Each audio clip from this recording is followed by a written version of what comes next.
Donc je vais mettre un match serré, donc petit score. Donc 1-0 pour le Maroc. Le Maroc est en demi-finale. Waouh! Alors là, pour être historique, je sais pas si vous vous rendez compte. Au moment où vous regardez cette vidéo, au moment où je tourne cette vidéo, où je suis tout seul dans cette chambre comme un con, l'histoire est en train d'être écrite par cette équipe fabuleuse. Ce Maroc taillé patron, taillé tactiquement parlant Pep Guardiola ou Pep plutôt Regragui. Bref, j'espère que vous allez bien, c'est Roro TV. On va parler de ce match, mon avis à chaud. On va commencer sur l'aspect un peu global, on va rester à la surface des choses sans forcément rentrer dans l'aspect tactique.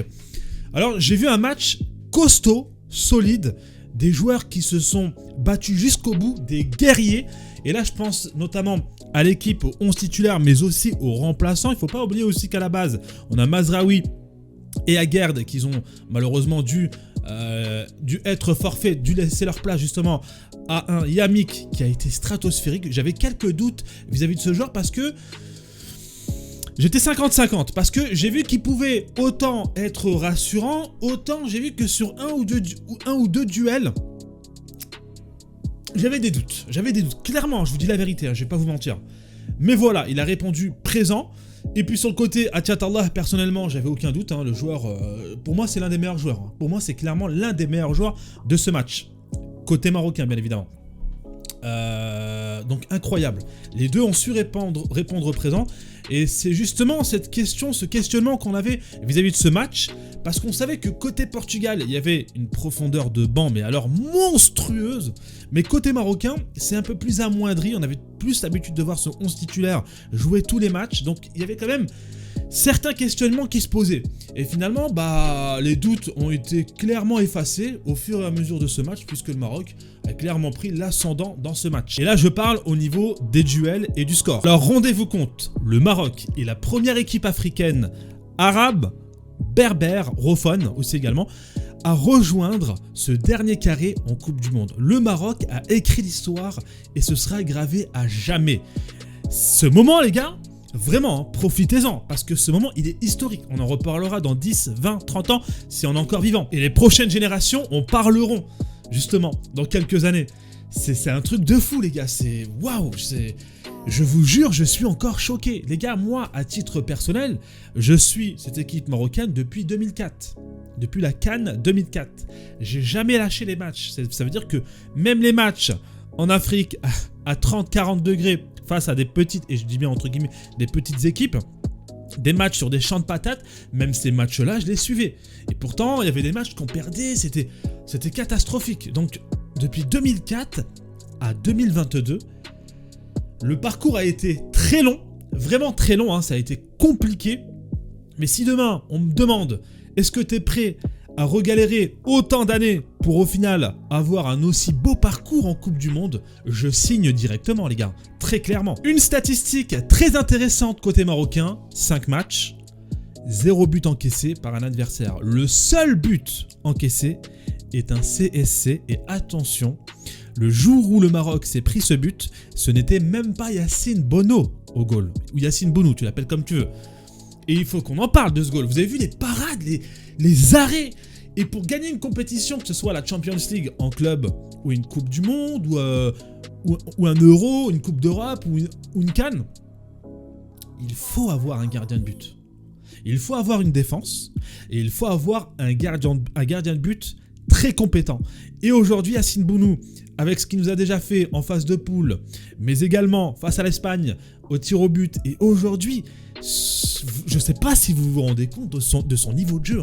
Ce mec-là mérite très clairement un très gros club. Très clairement. Côté top, je mettrai également Ounahi. Ounahi que j'ai critiqué sur ses premiers matchs parce que pour moi, c'est un diesel, tu vois. Il a entamé cette Coupe du Monde avec une petite cadence, avec beaucoup de mal physiquement. Et puis au fur et à mesure des matchs, il s'est bonifié et il a enfin montré de quoi il est capable. Déjà face à l'Espagne, Luis Enrique était choqué. Le mec en conférence de presse se demandait c'est qui ce mec? Il sort d'où, tu vois, je le connais pas. Et waouh, c'est mon Dieu, qui est-il? Et aujourd'hui, les gars, je ne sais pas si vous vous rendez compte de son aisance technique. Ressortir les balles aussi proprement, proposer des solutions, des passes en Est-ce que vous avez vu la passe en profondeur sur Atiat Allah? Est-ce que vous l'avez vu? Waouh! Non mais... c'est un truc de fou, c'est un truc de malade. J'espère vraiment qu'il aura un club à la hauteur de son talent technique. Hein. Mais bref.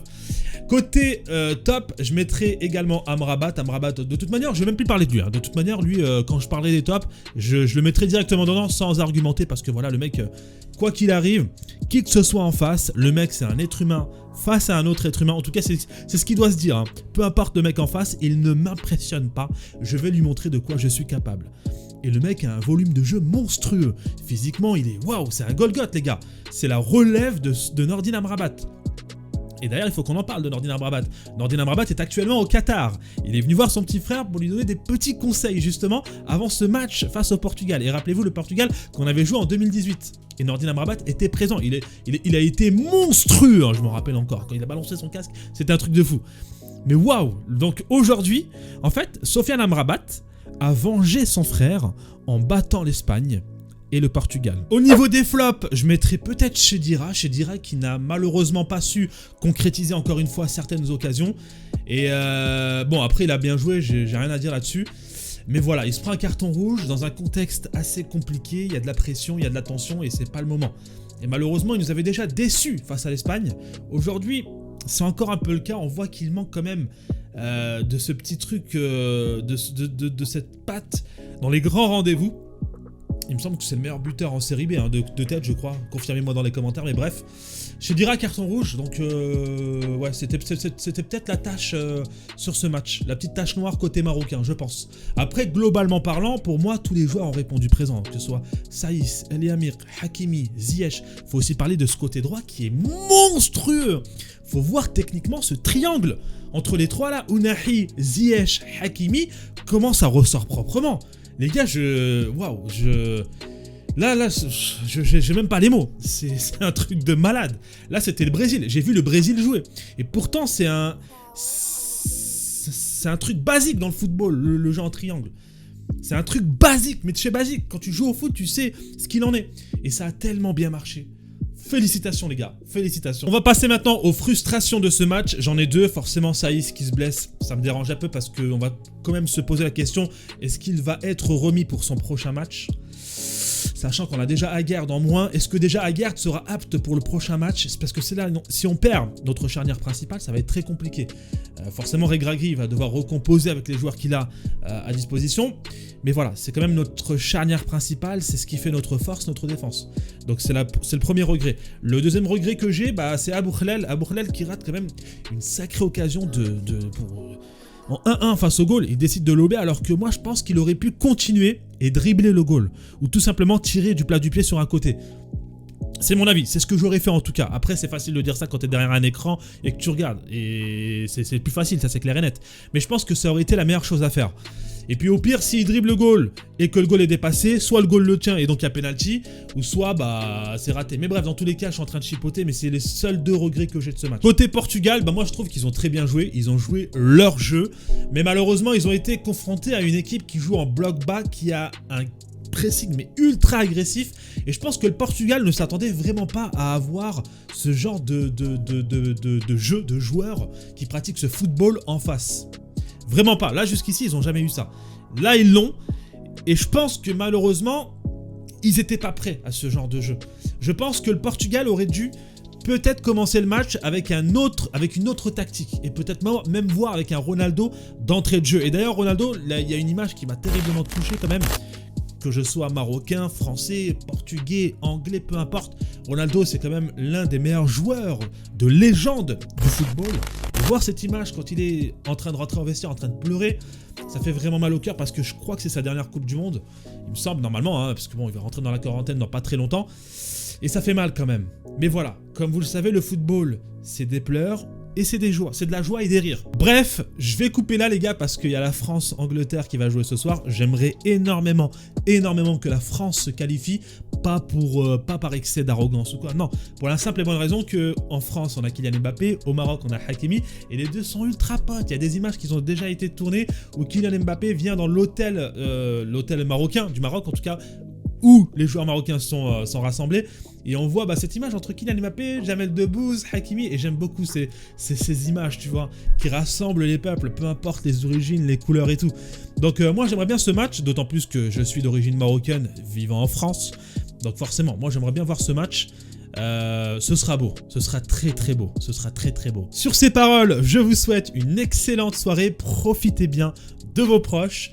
Abonne-toi si ce n'est pas encore fait, ça soutient la chaîne. Commentaire, like, et si tu sais pas quoi écrire en commentaire, dis-moi Maghreb. Prenez soin de vous les gars, c'était Roro. Peace.